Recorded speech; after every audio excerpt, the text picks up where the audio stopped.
Jesus Christ, it's right in my face. That's what she said. I'm gonna go. Fuck you guys. I'm going home.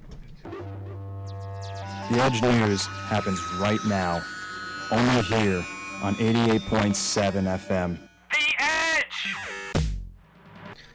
Typical Tuesday. I'll come in at 6:30.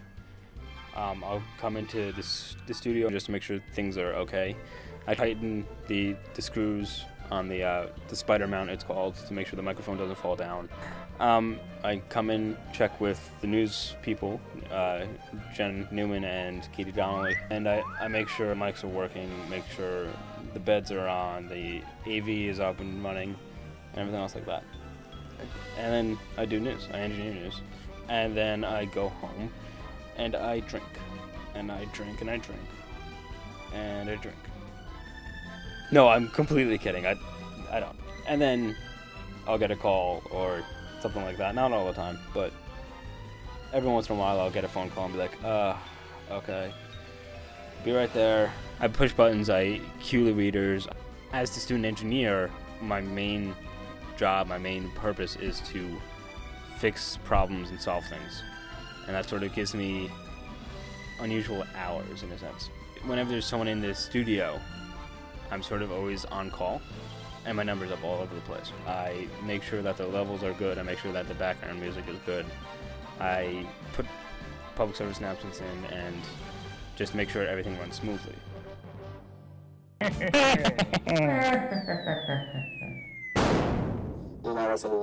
my god,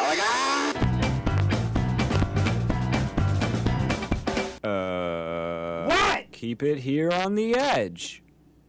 Yeah? Okay.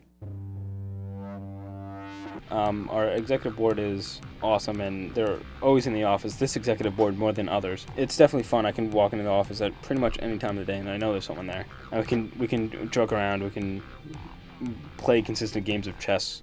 It's fun, and I know that out of college, these are the people I'm going to stay in contact with more than some random Joe Schmo that I have in my classes. And that's just the people. I mean, the job aspect of it, I like what I do. I like doing levels. I like doing audio work. I'm good at it. That satisfaction is important to me in some sense.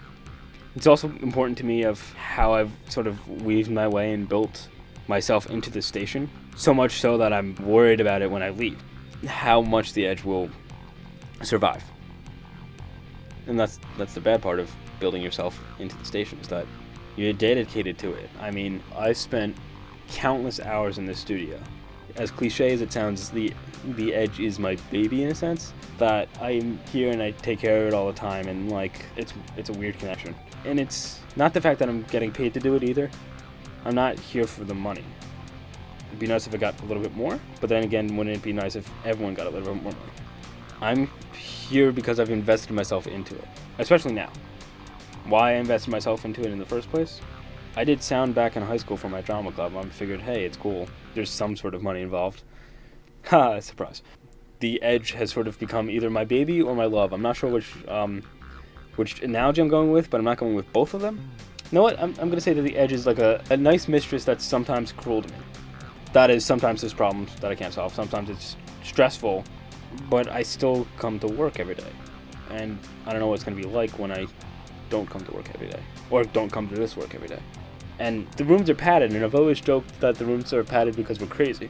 But the more and more I talk about it, I really feel like without the padding, I am going to go crazy. There's going to be a giant fucking hole in my life where the Edge was. I don't know. I'm going to burn it all down. No, I'm kidding. I've had theories of stealing stuff, and yeah, I know this is on record. I've had theories of stealing stuff, and I don't know, maybe taking a little knob from the board or a piece of foam from the wall. I don't know what I'm gonna do. And it's interesting. I think I've been here the longest now, and especially on eBoard the longest, for 3.5 semesters. There's little things we keep around the studio, like there's a plastic skull that I'm actually looking at right now. And I remember, like, the first day I actually came to my job, this guy named Dustin was engineering for a talk show. I noticed a plastic skull. I'm like, well, what's going on with that? He's like, oh, I just put that there. And now, over the years, there's a plastic skull. There's Donald Duck little figurine hanging from one of the speakers. There's Buzz Lightyear from Toy Story that's somewhere around here doing something. There's eyes on the little computer monitor, and I've seen all these things develop. And I remember what's from my time, and then I sort of think of what's going to happen to the plastic skull. It's just going to sit there, and then after I leave, no one's going to know about it. It's disconcerting, but it's also special. I remember that skull. That skull is from my first day. It's a cheap little plastic Halloween skull, but like, it's, if anything symbolized my time at the edges, the fact that I'm getting enjoyment from a fake plastic symbol of death. I love it here. I do. Like, if you cut me, I'll bleed black, which are station colors, black and white. I dedicate so much of my life to the edge, and I'm gonna leave here in a couple months. So, but wait, I'll leave you with something special. The sound of silence. If we have dead air or something's not working for some reason, then we could get fined. We get fined, it's not good. And depending on what it is, we could lose our license.